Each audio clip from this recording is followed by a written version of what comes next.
Those who are asking, why did Baba Raila Odinga join his ancestors without even showing people of the ODM who is going to be the kingpin or who is going to replace him? I want to tell you this.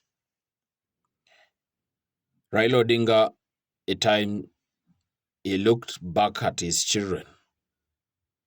Then he realized among his children, his own children, there is no one who can take over from the party. There is no one who can fit in his shoe. You know, it reaches a time in a man's life. Now, this one, I'm talking about a man, not small boys, okay?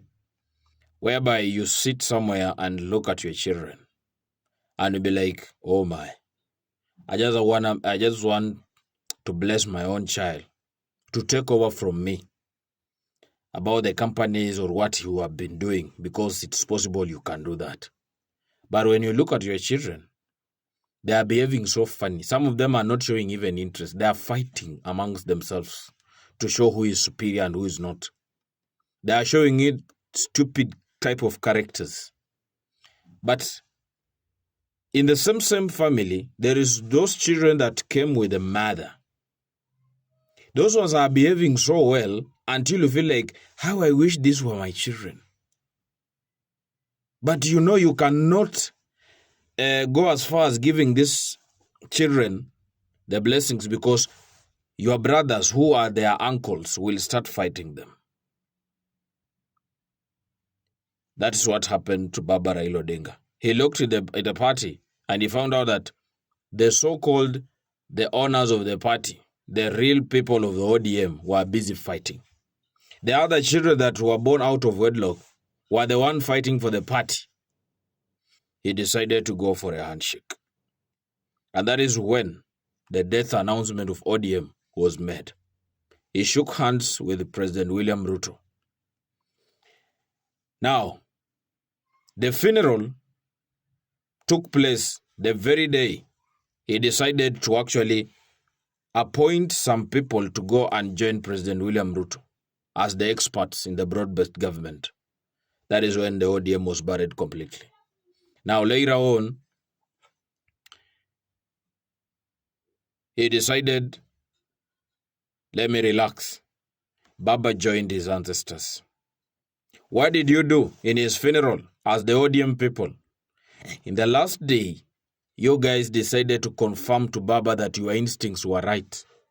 Baba, you were always right. You buried him with his fedora and the whiskey. So the man is resting in peace. All the efforts and the things that he worked for in the party has been buried. Then you continued disappointing him by actually confirming that tumeacha tukae broad-based government. Tumeacha tukae broad-based government. You are shouting on the top of your voices. Until Sifuna, whom the child I'm talking about from the out of wedlock, anakuja kuambia ukweli ya kwamba we did not agree that tutaenda na Baba mpaka 2027. Tutaenda na Ruto mpaka 2027. He's telling you that. But you guys are there. The reason as to why you are busy simping is that you have not done anything meaningful in your own constituency, in your own area, in your own county. So you want to continue hiding behind the president or in a president's shell because you know fully well you cannot make it to come back in 2027. That is the reality. And I want to tell Kenyans, these people that are simping, I want you to look deeper in whatever things they are doing, kama walifanya anything. You want to go and paint the president's name in bad color.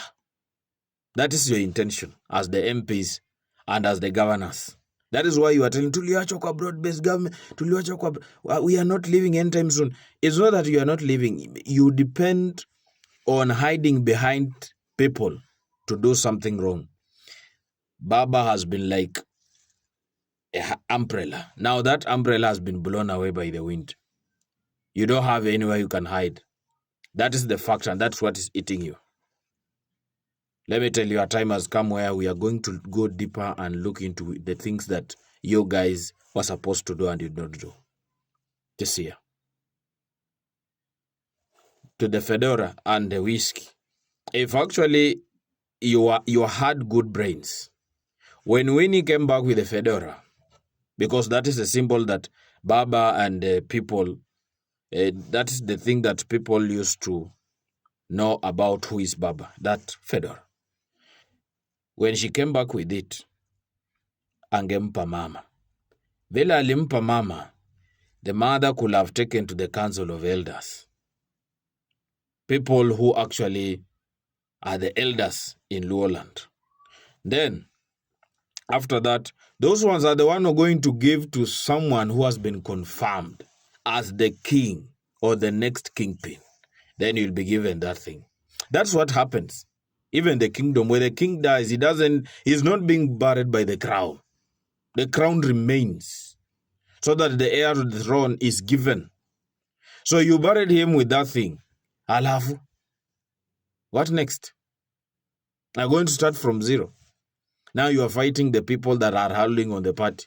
Mabowino and Sifuna and the others, Kalebo Hamisi. That's a big shame, you know. Let me tell you. You need to sit down and ask yourself this question. When did President William Ruto become an MP? Later on, he became a minister. Then, he became a deputy president. Now he's a president. If he needs that ODM, he will have it because he was once a member of ODM. And you'll have it rough. President Wanyosha. All right, guys, that's what I wanted to record. You know, you have so many comments you can drop at the comment section, but that's what I thought. Thank you so much. God bless you.